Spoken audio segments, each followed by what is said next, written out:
Bonjour à toutes et à toutes. Donc je vais commencer, il est 14h35.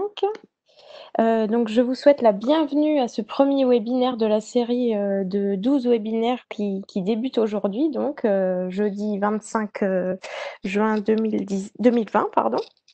Je vous remercie très sincèrement pour votre mobilisation parce qu'aujourd'hui on attend une trentaine de personnes. Du coup, c'est déjà une très belle entrée en matière, et c'est très encourageant pour la suite de nos webinaires. Donc, comme je vous ai dit, ils seront une douzaine.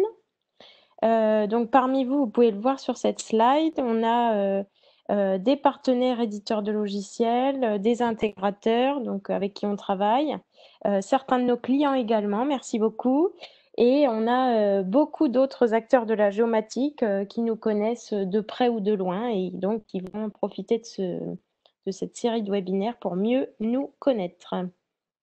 Maintenant, je vais vous expliquer pourquoi on a décidé de lancer, la série de 12 webinaires, maintenant et à la sortie comme ça de la période de confinement. Une période qu'on n'a jamais vue, qui a paralysé, vraiment le monde et qui aujourd'hui, nous a obligés à revoir nos priorités, notamment professionnelles et même à adapter toutes nos activités, que ce soit professionnelles ou même personnelles. Et donc l'objectif de cette série de webinaires pour nous, c'est, donc d'aborder la thématique du Geodata Management, dont nous avons fait la priorité, chez Isogeo et qui, en ce moment, connaît un regain d'intérêt, pardon. D'ailleurs, ça me rappelle que je ne me suis pas encore présentée. Donc moi, je suis Harmonie Laurent, je suis ingénieure d'affaires, vous me voyez sur la gauche là. Je suis ingénieure d'affaires et responsable du secteur public chez Isogeo et je suis arrivée il y a 1 an déjà. Donc on a décidé, chez Isogeo de pallier, l'annulation et le report, des différentes conférences physiques, auxquelles on participe, habituellement, en vous invitant donc à participer à notre série de webinaires et ainsi vous présenter les raisons, notamment de l'existence de notre solution, vous faire découvrir nos nouveaux produits et surtout vous montrer comment ils pourraient vous aider, pour ceux qui ne nous connaissent pas encore, à, réaliser, à vous aider, dans vos missions de gouvernance de données géographiques. En anglais, on appelle ça le Geodata Management, au sein de vos organisations, qu'elles soient privées ou publiques. C'est aussi l'occasion pour nous de vous faire gagner un pilote de la solution Isogeo. Donc on propose à un participant à l'un de nos 3 premiers webinaires. Donc ce sera l'occasion de faire profiter de tous les produits Isogeo à cette organisation pour une durée de 3 mois et nos équipes, notamment Léo, le chef de projet, nos équipes en profiteront pour donc, former cette personne, ou cette équipe, à lancer le catalogage dans son organisation. Et bien entendu, cette offre du coup ne s'adresse, qu'aux personnes qui n'ont pas encore, la solution Isogeo et non pas non plus aux partenaires qui sont présents aujourd'hui. Le webinaire a donc, le 1er webinaire, celui qu'on démarre aujourd'hui, a pour but de vous faire découvrir ou redécouvrir, la plateforme Isogeo. Donc on débutera par la présentation de la solution par Mathieu. Ensuite, on enchaînera sur une démonstration de la plateforme, et des produits avec Léo et ensuite on enchaînera avec une série de questions-réponses. Donc n'hésitez surtout pas à noter, dans le chat toutes vos questions ou voilà, pour les poser à la fin du webinaire, parce qu'on gardera beaucoup de temps pour y répondre. D'ailleurs, j'en profite pour vous rappeler que le webinaire sera enregistré aujourd'hui et il sera ensuite, à disposition sur notre chaîne YouTube afin que vos autres, collègues qui n'ont pas pu assister, à la conférence du jour puissent quand même, la regarder. Et donc dernier point, pour maintenir, des conditions optimales pendant la présentation, on préfère que vous posiez vos questions sur le chat par écrit ou bien, lors de la session de questions-réponses, vous aurez la possibilité de lever la main en demandant la parole.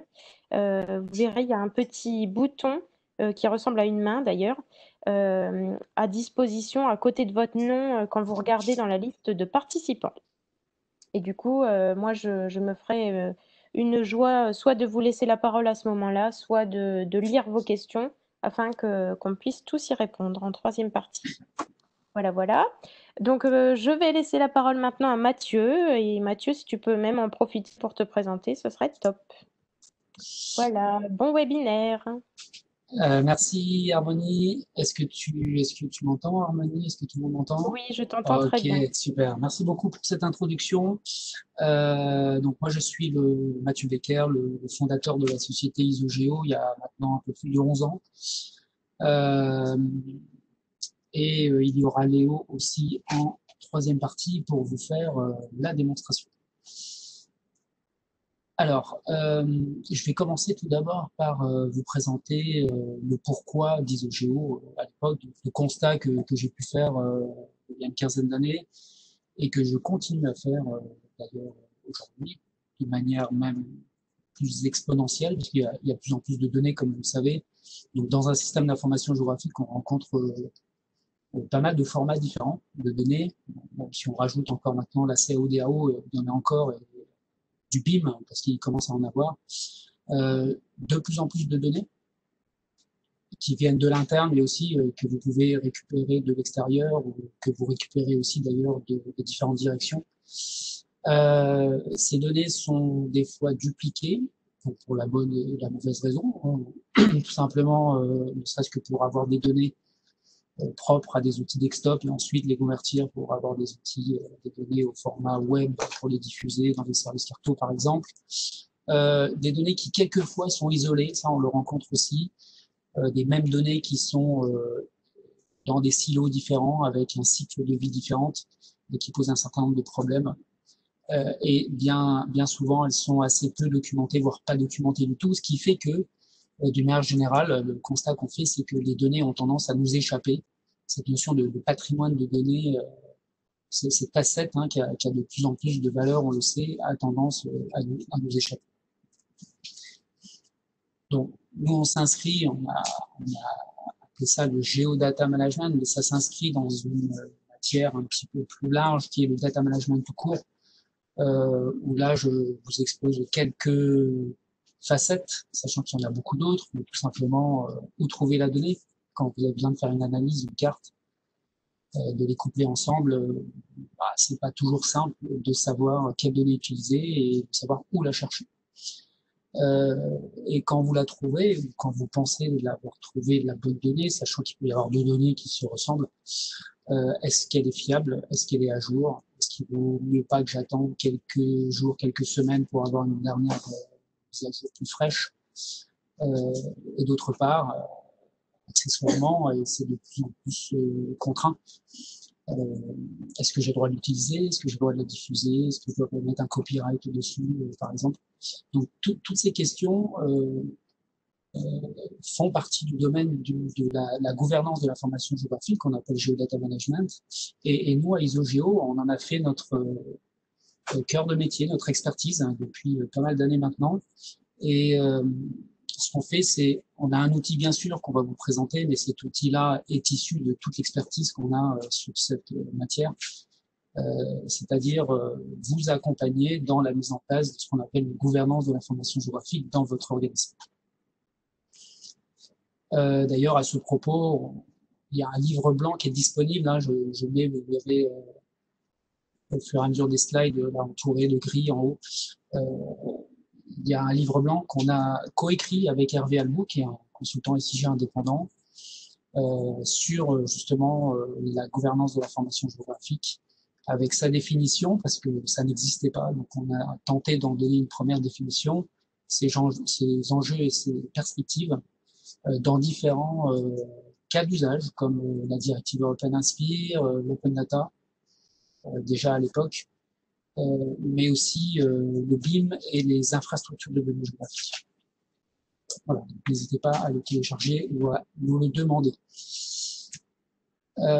Si je reviens à la solution Isogeo avant d'en faire la démonstration, donc c'est une solution qui est 100% dédiée au data management des données géographiques. On reviendra tout à l'heure à la notion des données non géographiques. C'est des questions qui reviennent souvent. Nous, on a préféré, voilà, depuis maintenant 2012, la première version, de se focaliser sur les données géographiques. Et c'est une solution qui s'intègre dans votre infrastructure SIG existante. On remplace aucune brique, on rajoute une brique de monitoring, on va dire, de votre patrimoine de données géographiques. Donc on s'attaque évidemment aux data. On accompagne en fait nos clients sur d'une part la définition et d'autre part la maîtrise, c'est notre promesse de votre patrimoine de données géographiques. Je dis définition parce que c'est pas toujours simple, le cadre est des fois poreux entre le private data, l'open data, les données que vous pouvez récupérer de l'extérieur, qui peut faire partie de votre patrimoine de données, en tout cas patrimoine accessible à vos géomaticiens. Donc voilà, on a une certaine expertise dans ce domaine pour vous accompagner là-dessus. Les administrateurs de ces données géographiques, le responsable SIG, la personne qui pilote ce patrimoine, on les équipe d'outils de pilotage. Vous verrez tout simplement un certain nombre d'outils qui vous permettent de suivre en fait l'évolution de ce patrimoine-là et d'identifier en fait les différents événements qui se passent sur ces données-là. Les géomaticiens, bien sûr, on pense à eux. L'idée, c'est de leur fournir des outils, pas seulement un inventaire ou un catalogue à part, mais toute l'intelligence en fait de notre solution qu'on intègre dans les outils du quotidien du géomaticien. Donc c'est ce qu'on appelle nous les plugins et les widgets, où on aura l'occasion d'en reparler et d'en faire la démonstration. Alors pour les collaborateurs qui ne sont pas géomaticiens, qui connaissent en tout cas peu l'information géographique en général, et ils sont beaucoup plus nombreux, ça c'est certain. On fait depuis quelques années la promotion du SIG au sens large. On s'est rendu compte que finalement le SIG était un peu le parent pauvre de l'informatique de manière générale et était des fois pas très bien reconnu. Donc, comme on a toutes les métriques en fait sur le patrimoine de données, qui reste la colonne vertébrale du portail qu'on peut proposer, on permet à l'équipe SIG de décrire un peu toutes les facettes du SIG. Donc, il y a à la fois l'équipe, les groupes de travail, les applications d'usage comme le cadastre, etc., pour en faire la promotion. C'est presque du marketing en fait du SIG, qui permet de bien faire comprendre et promouvoir en interne et ou à l'extérieur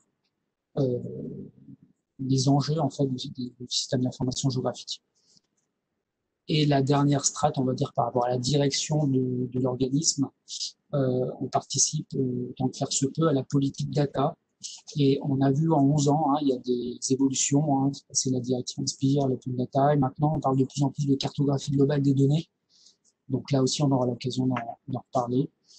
Donc on accompagne le client par rapport à ça.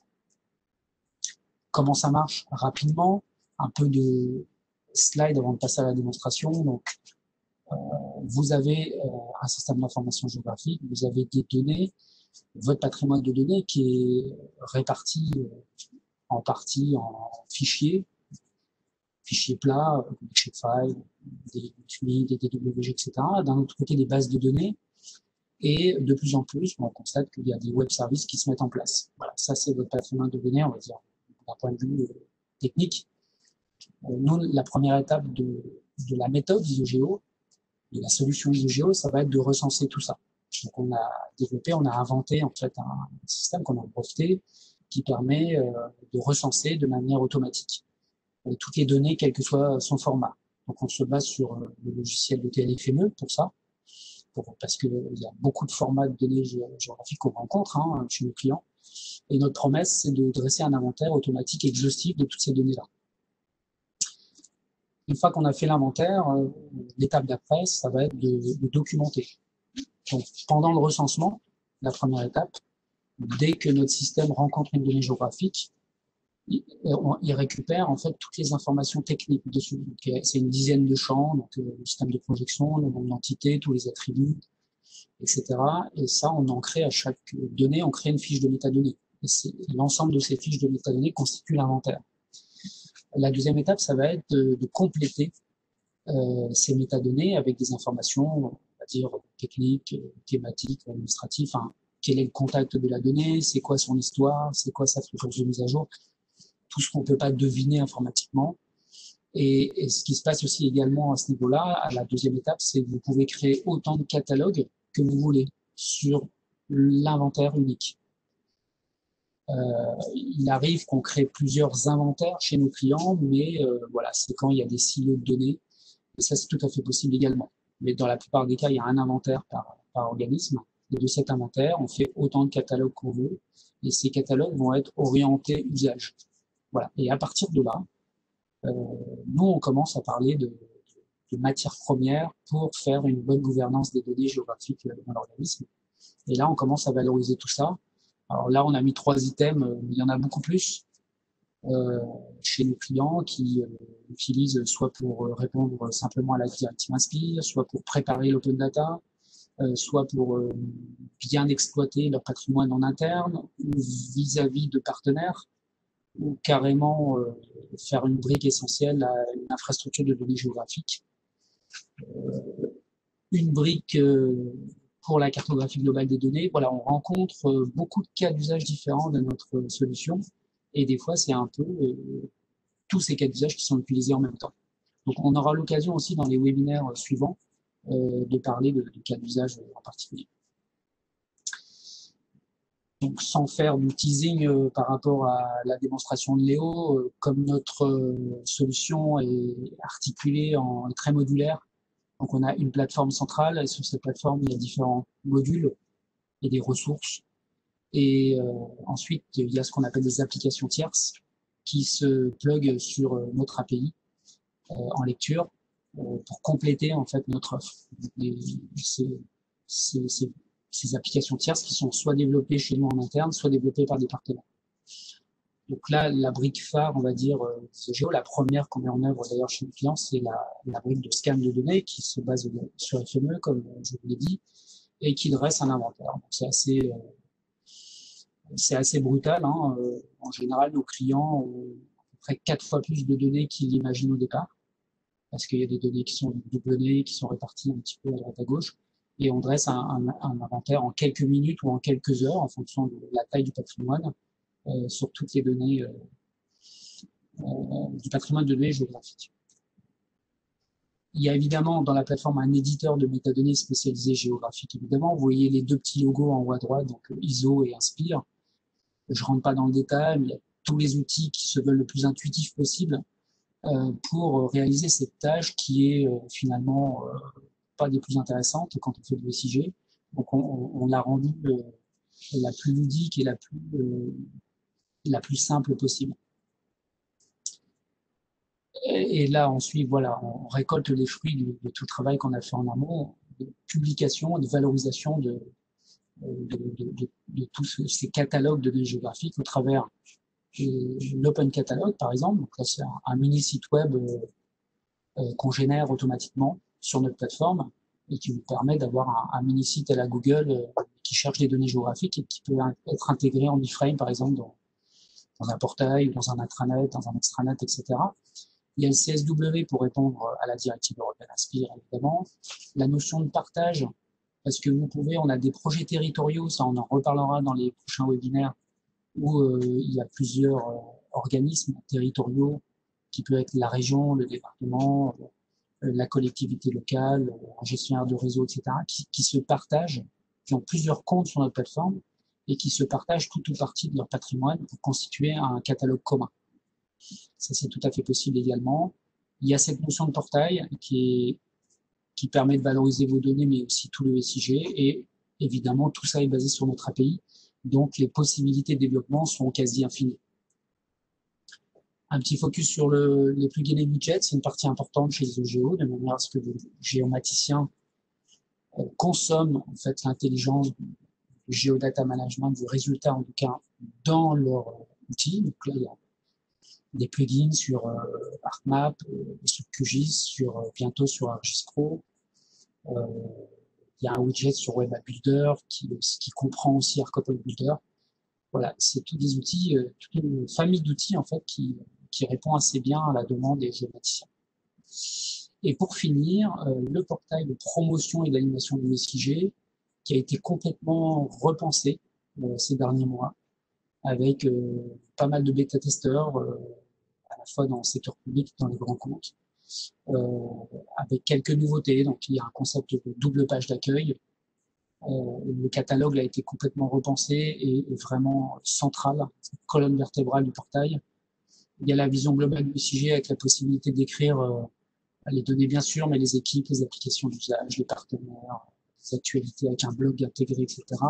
Il y a un chat sur les données, on expérimente cette fonctionnalité type WhatsApp, on crée des groupes de discussion sur les données et on met en avant aussi des databases qui sont des databases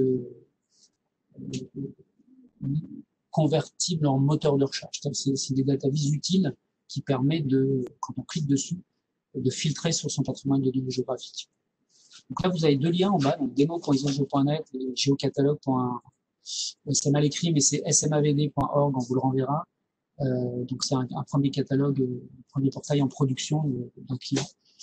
Mais Léo va vous présenter tout ça. Donc pour finir, l'écosystème ISOGEO, on ne travaille pas tout seul évidemment, on travaille dans l'écosystème de systèmes d'information géographique d'une part et de la data d'autre part. Donc là, vous voyez des types de partenaires intégrateurs, ArcCité, Magellium, Sword, récemment OneSpatial qui intègre GeoMap Imagis. Des partenaires plus dans le monde des SIG, donc avec Esri bien sûr, QGIS, il y a l'ISMAP et puis il y a le monde, on va dire FME avec VRMS. Il y a des partenaires technologiques, donc vous retrouvez ArcCité parce que ArcCité développe le widget Web App Builder chez nous, on lui sous-traite ce développement puis ça repasse en contrôle qualité chez nous, c'est nous qui le commercialisons. Il y a Pixup pour la partie agence de com au travers du portail et Geofit qui développe le plugin sur ArcMap. Et puis, voilà, j'ai voulu aussi insister sur le dernier type de partenariat qu'on a mis en place il y a à peu près 2 ans sur la cartographie globale des données, donc qu'on a initié avec Dawiz initialement, ou avec lequel on est vraiment le plus avancé, où c'est un partenariat technologique. La solution est très bien intégrée, à la fois dans nos outils de scan, mais aussi dans le portail. Et puis plus récemment, des collaborations avec Data Galaxy et Zinea, qui font aussi un peu le même genre de métier dans la cartographie globale des données sur des facettes un peu différentes. Voilà, donc pour finir, un petit panoplie de différentes expériences qu'on a pu acquises. Donc là, tous les logos ne sont pas affichés. Vous êtes d'ailleurs un nombre assez important aujourd'hui, hein, qui font partie de nos clients qui suivent ce webinaire. Voilà, donc sans rentrer dans le détail, je vais passer la parole à Léo. Voilà, parce que ma partie est terminée. On pourra revenir si vous avez des questions plutôt après la démonstration. Donc là, j'ai une petite manipulation à faire pour passer Léo en animateur. Voilà.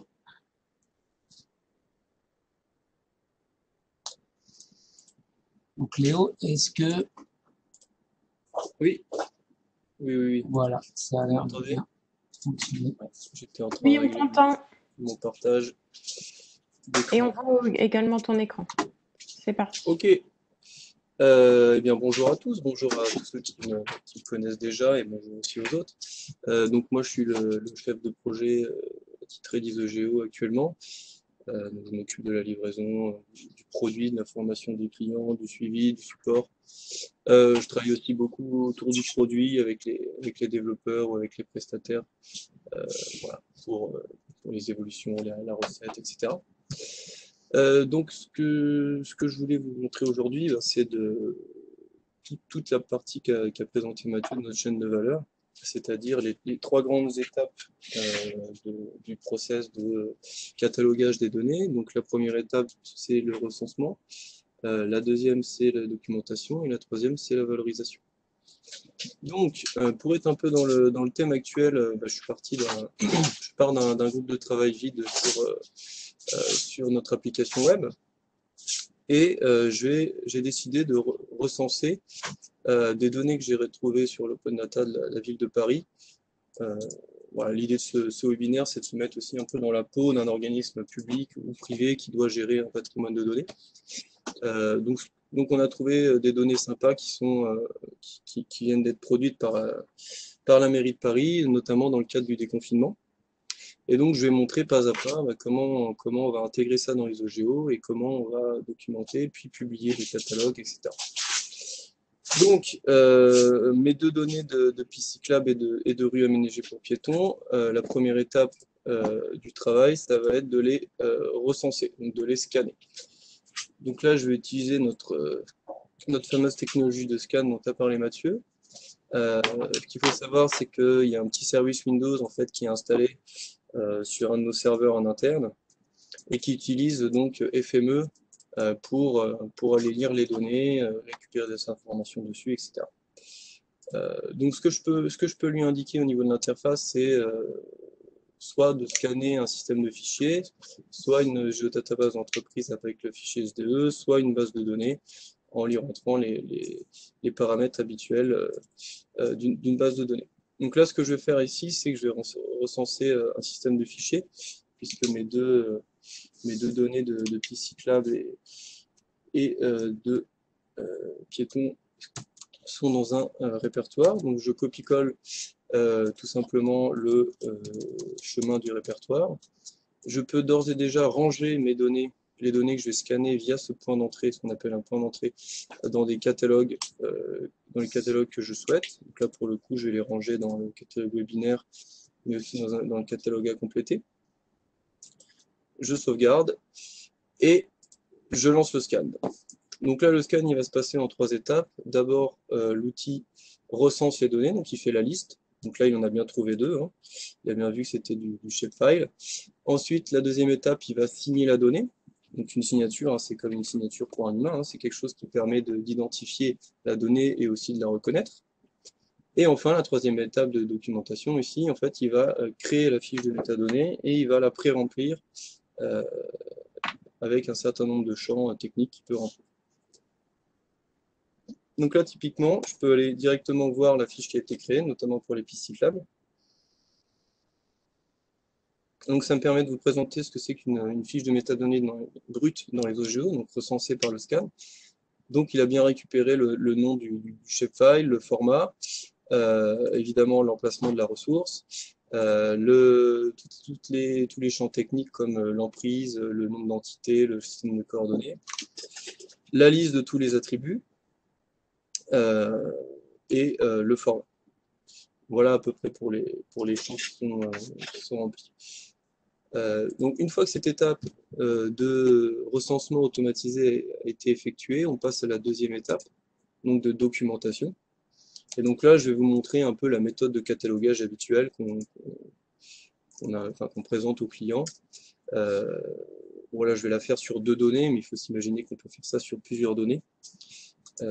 Voilà, donc les 2 données que j'ai scannées, elles ont bien leur fiche dans mon inventaire. Je vais commencer par utiliser une des fonctionnalités phares de la plateforme qui s'appelle l'édition ou l'étiquetage par lot, c'est-à-dire que je peux sélectionner les métadonnées et choisir d'éditer des champs qui sont communs à ces données-là. Donc ce que je vais commencer par faire, c'est étiqueter, donc je vais ajouter des mots-clés à cette donnée-là. Donc les données qui concernent les pistes cyclables, je vais leur ajouter par exemple le mot-clé voirie, déconfinement. Hop, je vais rajouter aménagement, mobilité, etc. Et vous voyez à chaque fois qu'il y a une petite liste qui s'affiche, en fait on a centralisé tous les mots-clés qui ont été mis au moins une fois sur une fiche de métadonnées dans tous les groupes de travail ISOGEO, ce qui fait qu'on peut déjà présenter un certain thésaurus, une liste déjà prédéfinie de mots-clés, et ça permet tout simplement d'inspirer l'utilisateur. Alors, on a même le mot-clé coronavirus. Donc là, si j'enregistre, évidemment, mes mots-clés vont s'ajouter à mes deux fiches de métadonnées. Je vais en profiter également pour leur ajouter un petit thème Inspire. Donc là, pareil, on a déjà rempli le thésaurus des 24 thèmes Inspire. Donc là, ça concerne les réseaux de transport. Et je peux aussi, par la même occasion, dire, finalement, ces deux données-là, je vais aussi les ajouter dans un catalogue d'usage, par exemple, le catalogue U externe. Hop, donc là, j'enregistre et ça va évidemment m'ajouter mes catalogues et mes thèmes Inspire aux métadonnées. À moins que j'ai mal fait.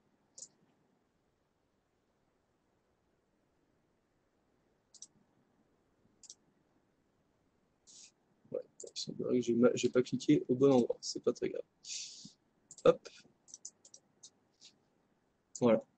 Donc ça c'était pour la partie étiquetage, mais je peux également éditer des champs par lot. Donc là typiquement je vais pouvoir déjà préparer mes titres en indiquant le nom de la donnée et le territoire concerné par cette donnée. Je vais pouvoir décrire directement le contexte de collecte, qui est à peu près le même pour ces deux données. Voilà, donc un contexte de collecte, c'est par exemple ça, pour assurer un déconfinement tout en douceur, la ville de Paris met en place des aménagements provisoires afin d'éviter un retour massif à l'usage de la voiture individuelle et du métro, en créant des alternatives de transport aux voyageurs. Je peux également dire que la méthode de collecte, qui est la même pour les deux, donc ces données ont été collectées sur le terrain par la direction de la voirie de la ville de Paris. Je peux dire que cette donnée-là, elle est mise à jour quasiment tous les jours. Voilà. Qu'est-ce que je peux ajouter par lot encore? Je peux lui mettre une échelle équivalente. Je peux ajouter aussi des CGU. Donc là, typiquement, comme c'est des données que j'ai récupérées sur l'Open Data de Paris, on peut mettre que c'est une licence ouverte. Voilà. Et je peux aussi également ajouter un contact, celui de la ville de Paris comme auteur. Et je vais mettre aussi ISOGEO comme point de contact, c'est nous qui sommes en train de faire les métadonnées. Voilà. Donc une fois que j'ai fait cette phase-là, que j'enregistre, mon édition va s'appliquer évidemment à mes deux fiches de métadonnées. Et je vais pouvoir passer sur un deuxième mode d'édition qui est l'édition unitaire. Donc là, ce qui se passe, c'est que je vais passer donc à ma propre, fiche par fiche. Donc je vais mettre un titre un peu plus parlant que celui qui est actuellement. Voilà. Je vais également rajouter un petit résumé qui décrit la donnée. Je vais en profiter aussi pour ajouter un petit mot-clé spécifique. D'ailleurs, je me suis trompé, j'ai pas pris le bon. Évidemment, tout n'est pas dans l'ordre. Hop. Tout pour moi. Donc ça, c'est bien la donnée qui concerne les pistes cyclables. Et donc, je voulais rajouter du coup un petit mot-clé du style justement piste cyclable pour que les utilisateurs qui recherchent les données, quand ils tapent le mot-clé, ils tombent dessus. Je peux aussi rajouter, pour aller un peu plus loin dans la description de la donnée, vélo par exemple. Voilà. Voilà, et je vais faire la même chose du coup sur ma deuxième métadonnée, qui concerne les rues aménagées cette fois. Donc je lui mets un titre sympa, je lui mets un résumé sympa. Voilà. Et donc ce qui est intéressant avec ce que je viens de faire, c'est que selon quelques minutes, j'ai réussi à documenter rapidement mes deux fiches de métadonnées. Et en l'état actuel, elles sont déjà partageables. C'est-à-dire qu'on a un titre, on a un contact si jamais on a besoin d'informations supplémentaires, on a des mots-clés, donc on peut la retrouver facilement, etc. etc. Ce que je vais faire, c'est que je vais passer à à la suite de la documentation. C'est-à-dire qu'on ne fait pas que documenter les données, on recense aussi également les services. Donc on a préparé un petit service, un Extremap service, qui publie nos deux couches de pistes cyclables et de rues aménagées pour piétons. Donc ce que je vais faire tout simplement, c'est que je vais récupérer l'URL du map service, je vais créer la fiche relative au service, et ça me crée automatiquement, ça détecte automatiquement, comme mon service est public, la version de l'StreamApp Service, et quand je clique sur créer, il va me générer, donc il va déjà récupérer le résumé, le titre et les mots-clés que j'ai mis dans mon serveur. Ça fait la même chose hein, pour GeoServer et compagnie. Et surtout, il va me faire la liste de toutes les couches qui sont publiées par ce service. Ce que je vais faire, c'est que je vais tout de suite renommer mon service pour qu'il ait un nom qui soit plus lisible. Donc voilà, je vais dire que c'est un service de visualisation des données qui concerne le déconfinement à Paris. Et ensuite, l'action qui est intéressante à faire au niveau de la documentation, c'est que je vais associer les couches de services qui sont ici avec la fiche de métadonnées correspondante. Donc là, pour le coup, c'est les pistes cyclables. Je crée une association entre les deux. Je vais faire la même chose pour les rues aménagées. Hop, je valide. J'ajoute aussi ma fiche de service au catalogue webinaire. Voilà.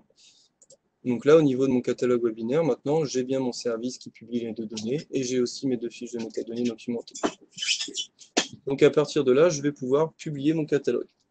Donc là, j'arrive dans la troisième étape, donc la valorisation du travail de documentation, où je vais en quelques clics publier mon catalogue sur le web. Donc je vais utiliser une application Isogeo qui s'appelle l'Open Catalog. Je vais lui partager le catalogue webinaire. Je vais le renommer avec un nom adéquat. Voilà. Et je vais créer. Ça me génère automatiquement une URL donc qui est accessible sur le web. Et si je clique dessus, on voit bien qu'on m'a généré automatiquement un catalogue de consultation de mes fiches de métadonnées et aussi de la fiche de service. Donc si je vais sur la fiche des pistes cyclables, là on voit bien la partie consultation de la donnée, donc il y a une certaine ergonomie d'affichage de la fiche de métadonnées, et on retrouve tous les mots-clés, les résumés, les contacts, etc., toutes les informations que j'ai pu rentrer tout à l'heure sur la plateforme. Voilà. Et le petit plus lié au fait que j'ai ajouté un service à la donnée, c'est que je peux visualiser la donnée à la carte. Voilà. On voit directement dans ma fiche de métadonnées une prévisualisation, on va dire, de la donnée grâce au web service qui a été associé. Voilà. Donc, les trois étapes de la chaîne de valeur que vous a présenté Mathieu, recenser, valoriser, je viens de vous les montrer. Donc, en 12 minutes, on a publié un catalogue avec les deux données qu'on venait de créer, en se mettant un peu à la place de l'organisme de la ville de Paris. Alors, pour aller un peu plus loin dans la démonstration, donc là c'était surtout sur la méthode de catalogage, je vais basculer sur un autre groupe de démos qui est un peu plus fourni en termes de données pour qu'on voit vraiment le résultat d'un catalogage et comment on peut valoriser autant de fois que se peut le catalogage. Donc là, je suis dans notre groupe de démo. Je suis encore une fois, on se met encore une fois à la place de la ville de Paris. Donc on a recensé des services WFS, WMS, EFS, EMS, etc. Publiés par la ville de Paris. On a recensé des données aussi à eux qu'on a récupérées sur leur Open Data. On les a documentées. Et pour aller aussi un peu plus loin dans la démonstration, on a aussi intégré des données IGN. Donc là, c'est les données administratives, AdminExpress, pardon. Voilà. Donc on s'imagine un peu qu'on est un organisme public, il y a des données externes, des données internes qui sont produites dans les différents services métiers, etc.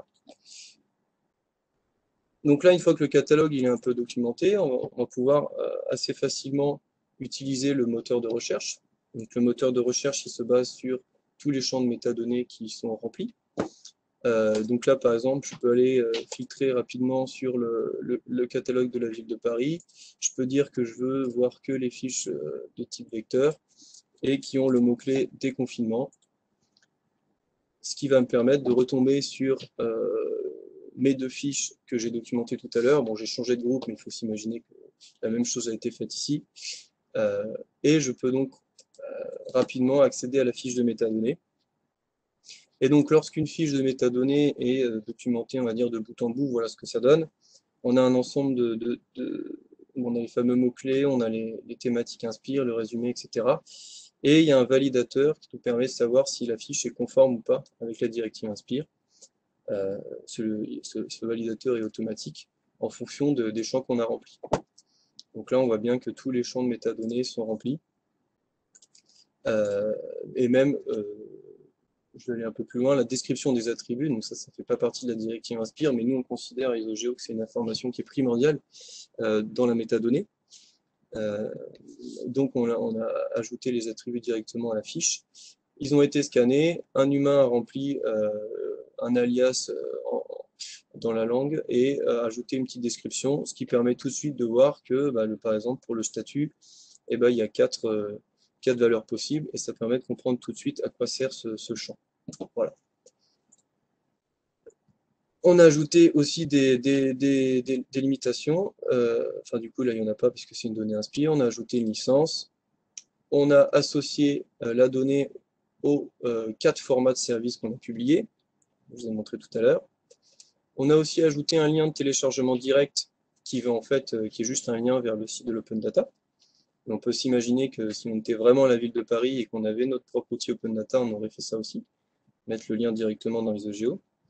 On peut ajouter aussi d'autres informations complémentaires sur la donnée, ça ne pose pas de problème. Voilà, après le contact, etc. etc. Donc, excusez-moi. Voilà pour une fiche de métadonnées qui est parfaitement documentée.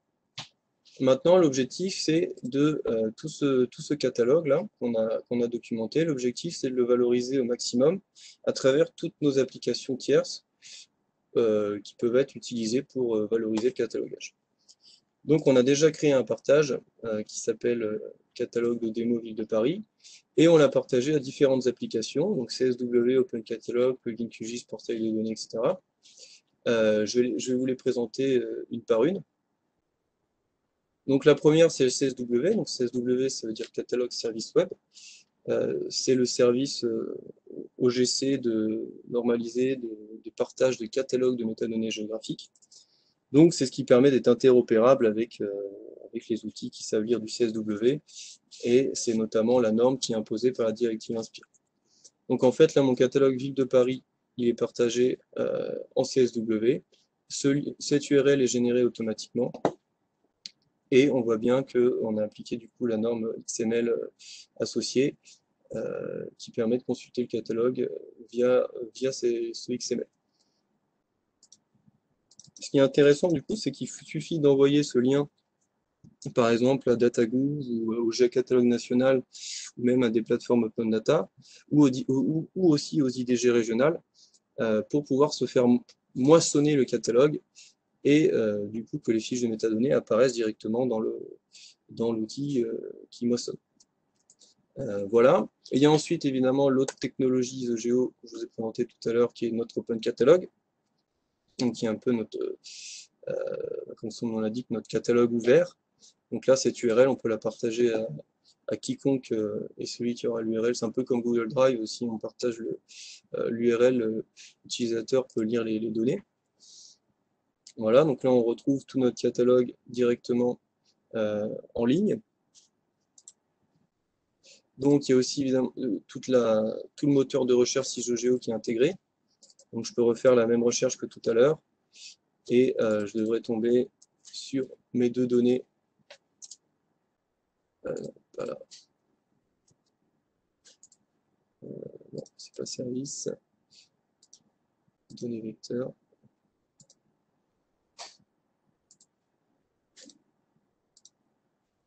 Ok, bon. C'est pas grave. Hop. Voilà, donc en ajoutant le mot-clé déconfinement, je retombe sur mes pistes cyclables. Et là, on voit que la donnée, une fois qu'elle est bien documentée, on peut consulter tous les champs. Et à partir de là, on a une information assez complète sur toute la donnée. Et encore une fois, je peux visualiser la donnée directement dans mon Open Catalog. Et aussi, grâce au petit lien qui avait été mis, je peux télécharger la donnée directement depuis le catalogue. Donc voilà. Donc ça, c'est pour la partie Open Catalog. Vous l'avez vu ici, j'ai aussi partagé le catalogue au plugin QGIS. Donc ça me permet de vous présenter le plugin QGIS. Donc là, je suis dans mon QGIS, j'ai ajouté le plugin IsoGeo. Encore une fois, on retrouve toute la puissance du moteur de recherche qui permet de filtrer assez rapidement sur les données qui nous intéressent.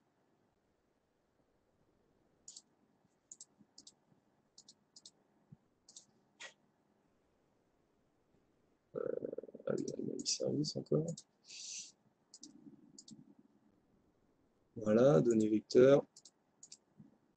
Et je veux ajouter le mot-clé confinement. Voilà, et je peux filtrer automatiquement du coup sur mes résultats et je retrouve dans mon outil QGIS les fiches de métadonnées qui m'intéressent. Je peux consulter toute la fiche de métadonnées encore une fois directement dans mon outil. Voilà, donc tous les champs ils sont bien entendu remontés. Et encore une fois, ce qui est intéressant, c'est que je peux du coup ajouter directement dans mon projet QGIS la donnée à la carte. Voilà, je peux faire la même chose avec mes rues aménagées pour piétons, ce qui fait que je construis ma carte directement dans mon outil à partir en fait du catalogue. Je m'émancipe de l'explorateur, soit catalogue, soit l'explorateur QGIS ici, pour aller récupérer des données. Je passe uniquement par le catalogue. Et c'est toute la valeur ajoutée du catalogage. C'est-à-dire que j'ai toutes mes données qui sont accessibles et en plus qui sont documentées. Voilà pour le plugin QGIS. Donc on a strictement le même fonctionnement sur ArcMap et sur ArcGIS Pro, donc, qui embarque aussi un plugin IsoGeo avec le moteur de recherche, l'affichage des métadonnées, l'ajout à la carte. J'en profite pour dire qu'il y aura un webinaire dédié d'ailleurs à notre interopérabilité avec la gamme Esri. Je vais terminer par un dernier partage, c'est celui qui est ici, donc le partage à notre catalogue, à notre portail de démo. Donc là, Mathieu vous l'a présenté rapidement, mais il s'agit d'un portail qui va un peu plus loin que juste un portail de consultation des fiches de métadonnées. L'idée, c'est vraiment de promouvoir au travers d'un site web qui est complètement configurable l'ensemble de ce qui peut être fait en termes de SIG dans un organisme ou dans un service SIG, etc. Donc on a une page d'accueil avec un certain nombre de widgets qui permettent d'aller rapidement à des informations. On peut publier des actualités et les mettre en valeur. On peut mettre en valeur des données. Donc là, on retrouve mes données du déconfinement que j'ai mises en valeur. Pour aller plus loin, on peut aussi ajouter des petits bandeaux qui, pareil, attirent un peu le regard de l'utilisateur et lui donnent envie d'aller voir les données qui lui intéressent. On peut directement filtrer sur des thématiques. Voilà, on peut aussi présenter l'équipe SIG. Donc là, on a mis les différentes personnes de l'équipe IsoGeo pour que vous compreniez un peu le principe. Voilà, on peut aussi présenter des applications, les partenaires, etc. Donc ça, c'est vraiment pour promouvoir le SIG au sein de l'organisme. Évidemment, la promotion du SIG se fait avec le catalogue comme colonne vertébrale. Donc, dans données, ici, on retrouve nos fameuses fiches de métadonnées avec les fiches de service, toute la puissance aussi du moteur de recherche avec tous les filtres à gauche. Voilà. Donc, je peux assez facilement, du coup, retomber sur mes pistes cyclables. Et encore une fois, là, on voit tout de suite que l'ergonomie d'affichage, elle a été pensée pour que ce soit quelque chose d'agréable en termes de consultation. Donc, on retrouve encore une fois tous les champs de métadonnées qui ont été remplis. Il y a des onglets qui permettent d'afficher ça de façon assez propre. On fait aussi, autant que faire se peut, la visualisation directement de la donnée, quand il y a un service qui est derrière. Encore une fois, mon petit lien de téléchargement aussi, que j'ai mis dans la fiche de métadonnées, il est exploitable ici.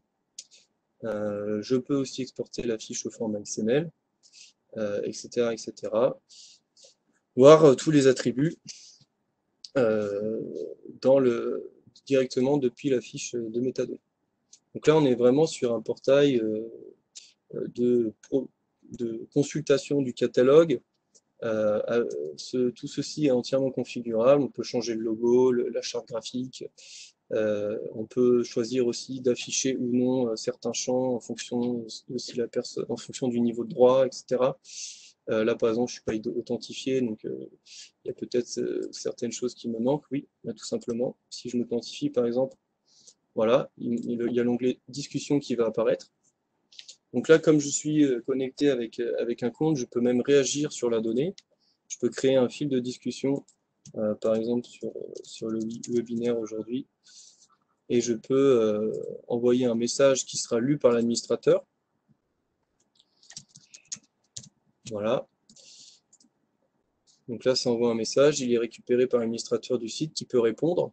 Bon, là, j'ai mis un message pas tout simple, mais on peut demander, par exemple, si la donnée va être mise à jour, etc. etc. Autre petit avantage de ce portail, c'est qu'on a mis en place des data viz.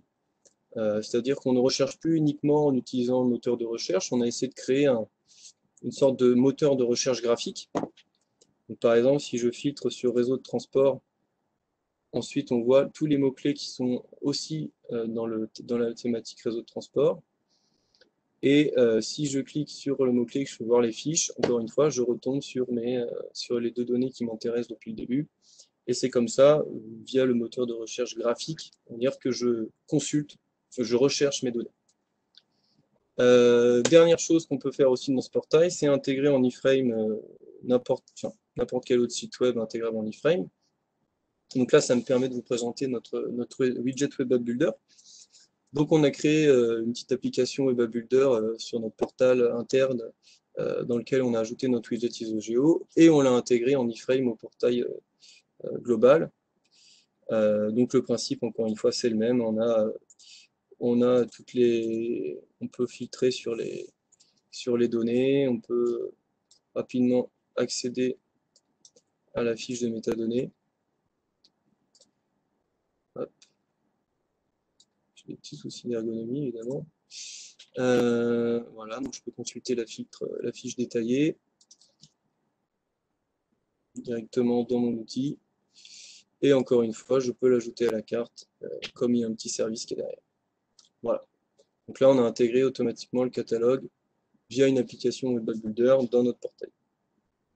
Pour terminer sur ce portail, comme je vous disais, c'est aussi un portail de promotion du SIG et aussi de la géomatique d'une manière générale, hein, pour rebondir sur ce que disait Mathieu au début. Donc on peut aussi ajouter des actualités sur le SIG, par exemple la sortie d'une nouvelle application, l'intégration de nouvelles données. Là, typiquement, on a fait un petit article pour rester dans le thème sur les aménagements temporaires de la ville de Paris concernant le déconfinement. Voilà, avec un petit article, et quand on clique ici, encore une fois, on retombe sur nos fameuses données qui ont été produites à ce sujet. Voilà pour le portail.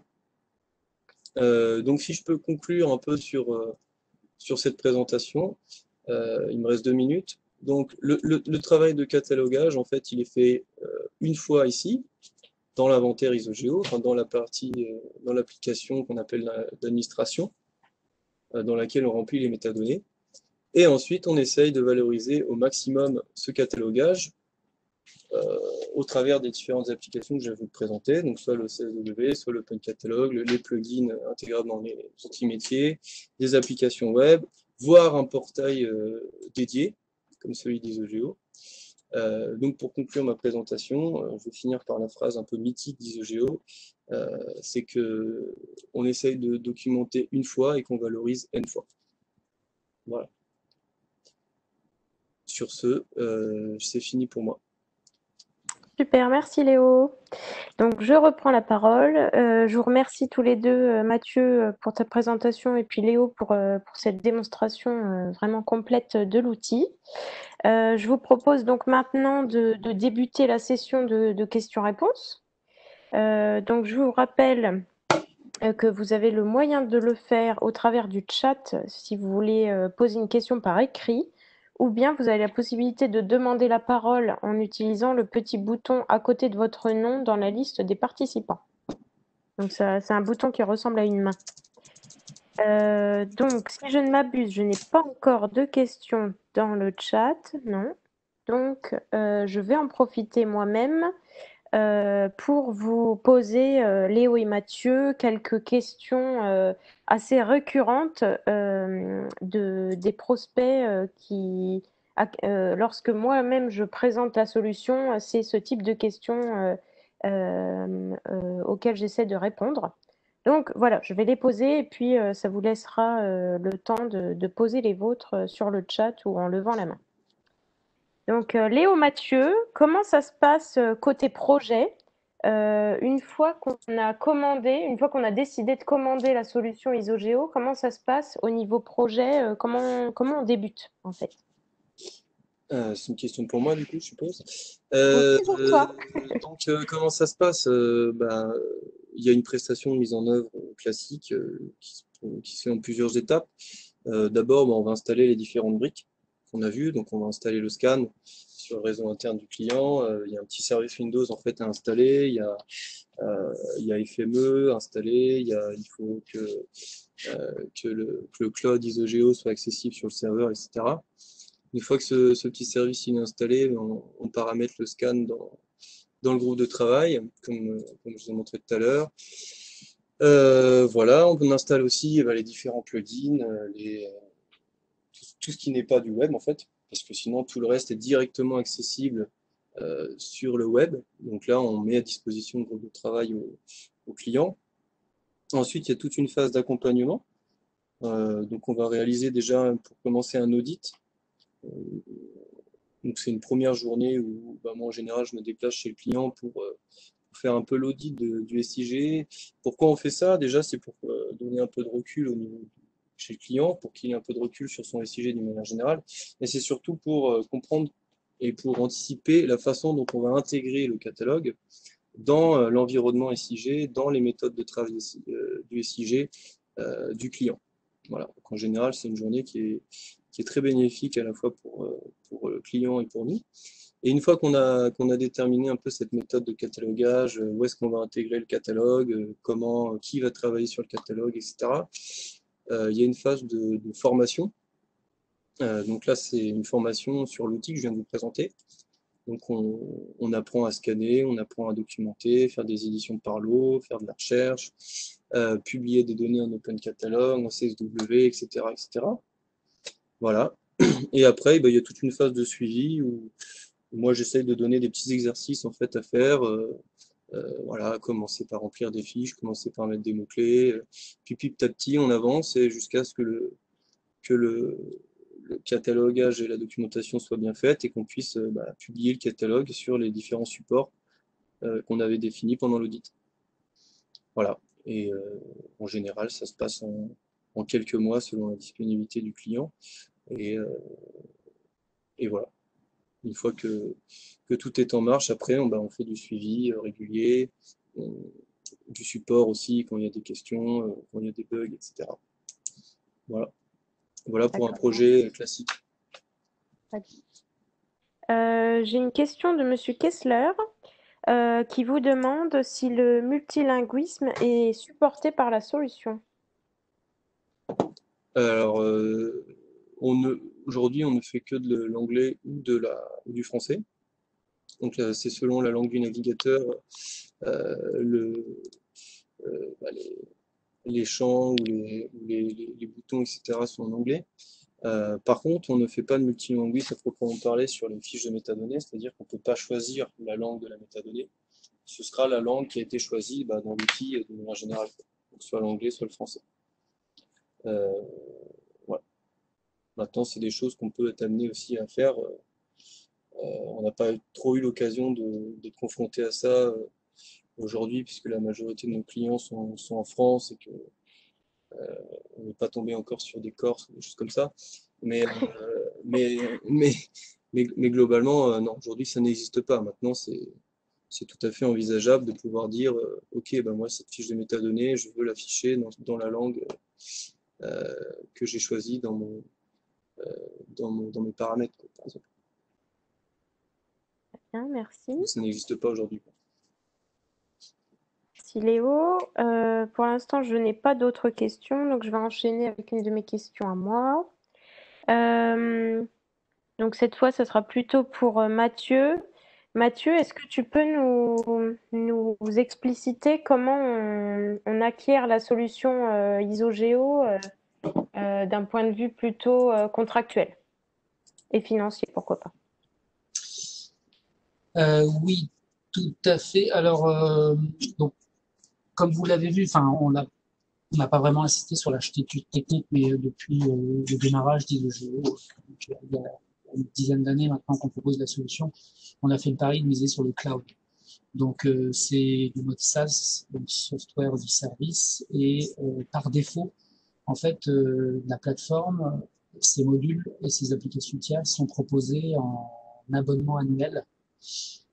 Euh, et donc la somme globale en fait du contrat en mode abonnement annuel dépend évidemment des modules qui sont retenus et qui peut aller on va dire de 2 000 € par an à 15 000 € par an en fonction du nombre d'utilisateurs, du nombre de modules, du nombre de plugins, si on prend le portail, etc. Toutefois, on s'est rendu compte que dans le monde des collectivités locales, en tout cas en France, on n'avait pas trop les budgets de fonctionnement.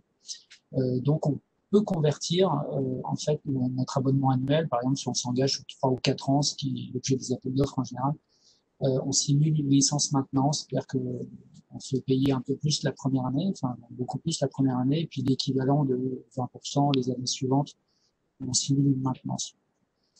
Voilà, mais tout dépend en fait du projet et si on est en direct, en indirect, avec un partenaire, etc. C'est assez souple à ce niveau-là. Et on propose aussi des pilotes. C'est ce pilote-là qu'on a décidé de mettre d'offrir en tirage au sort en participant là, en tant que cadeau dans cette série de webinaires. C'est un pilote qui permet en fait de tester euh, tout ou partie des modules des applications de notre solution sur un temps donné. Alors pareil, là c'est en fonction des budgets, ça peut être 3 mois, 6 mois, juste un module, toute la solution complète. Donc ça c'est assez souple et intéressant, parce que ça permet de démarrer assez rapidement et de préparer éventuellement l'avenir, enfin, la suite, ou le cas échéant, parce qu'on sait très bien que les budgets sont revotés chaque année, etc. Donc ça permet d'anticiper les choses et de démarrer. Très bien, merci beaucoup. Pas d'autres questions côté audience, donc je vais poser une autre question de mon côté, cette fois plutôt à destination de Léo. Léo, est-ce que tu peux nous expliquer les prérequis à l'installation de la solution, s'il te plaît? Oui, bah, je les ai déjà évoqués tout à l'heure, hein. C'est surtout le petit service Windows qu'on installe sur le réseau interne, sinon tout le reste est dans le cloud. Donc, le prérequis principal, j'ai envie de dire, c'est d'avoir un navigateur internet et une connexion. Maintenant, oui, pour le service de scan qu'on installe, comme j'ai dit tout à l'heure, il nous faut FME, il nous faut une licence FME. S'il y a si on est sur du RGIS, évidemment, il faut l'accès, il faut une licence RGIS Desktop ou RGIS Pro, des compatibilités aussi avec FME pour pouvoir lire des bases SDE ou des GDB par exemple. Voilà. Il faut évidemment qu'on ait accès aux ressources SIG à scanner, hein. Donc il faut nous donner accès aux bases de données ou au répertoire partagé de données géographiques. Et pour que la communication se passe bien, il faut ouvrir l'accès au serveur à toutes les adresses du domaine isogeo.com pour qu'on puisse communiquer directement depuis le cloud, donc depuis l'interface de l'application, avec le service qui est installé et lui dire d'aller scanner les données et de remonter les informations dans le cloud. Voilà. Donc là, pour gérer l'accès aux ressources SIG, souvent ce qu'on demande, c'est de nous créer un utilisateur de domaine sur le serveur, si possible qui est administrateur local du serveur pour que l'installation ou l'accès aux licences SIG se passe bien. Et c'est en fonction de ce qu'on donne accès à cet utilisateur SIG qu'on va pouvoir dire ce qu'on scanne ou ce qu'on ne scanne pas, tout simplement. Enfin, ce qu'on permet de scanner ou ce qu'on ne permet pas de scanner. Voilà. Pour les principaux prérequis. Très bien. Et pour les, oui, quand même, pour les applications, bah, c'est selon les applications, mais pour le plugin QGIS, bah, il faut avoir QGIS déjà. Il faut, pareil que du proxy, il faut configurer pour qu'on puisse communiquer avec l'API de Géo. Pareil pour le plugin ArcMap, plugin ArcGIS Pro, pareil. Pour le widget Web Builder, là, il y a des prérequis un peu plus spécifiques parce qu'on est sur du web. Donc, il faut le portail Esri ou Web Builder ou WordPress Builder. Maintenant, le portal est quand même assez bien implanté globalement. Voilà, encore une fois, il faut l'accès à l'API au niveau du proxy. Et dernier petit prérequis technique, on va dire, on a besoin que PHP soit installé sur le serveur web du portal sur lequel on a installé le widget. Voilà, c'est à peu près tout. Ouais. Il faut aussi, oui, qu'on ait des services géographiques à cataloguer pour pouvoir tester l'ajout à la carte ou des choses comme ça. Voilà. C'est la base. Il Très faut... bien. Merci beaucoup, Léo. Non. Donc, je ne vois pas de nouvelles questions sur le chat. J'ai pas non plus de visibilité sur des mains levées. Donc, je vais en profiter pour conclure ce webinaire. Donc, je tiens toutes et à tous à vous remercier vraiment pour votre disponibilité, parce qu'on sait que votre temps est précieux, surtout en ce moment, le retour au bureau, tout ça, c'est pas vraiment, c'est pas la période idéale en termes de timing. Vous êtes en train de relancer tous vos projets dans les environnements professionnels. Donc voilà, bon courage à vous tous. Je vous remercie également pour votre participation et vos questions. J'en profite pour vous donner rendez-vous au second webinaire qui aura lieu donc le 16 juillet prochain. Il aura pour thématique de présenter les prestations de services qu'on propose chez Isogeo, notamment l'implémentation de la solution chez nos nouveaux clients et également comment on est capable de vous accompagner au travers de notre expertise technique, notamment par exemple quand vous rencontrez une problématique de refonte du SIG, d'évolution des bases de données, etc. Donc, on vous attend très nombreux à ce second webinaire et je vous remercie une nouvelle fois pour votre participation. Merci beaucoup et à bientôt. Merci à tous. Merci tout le monde.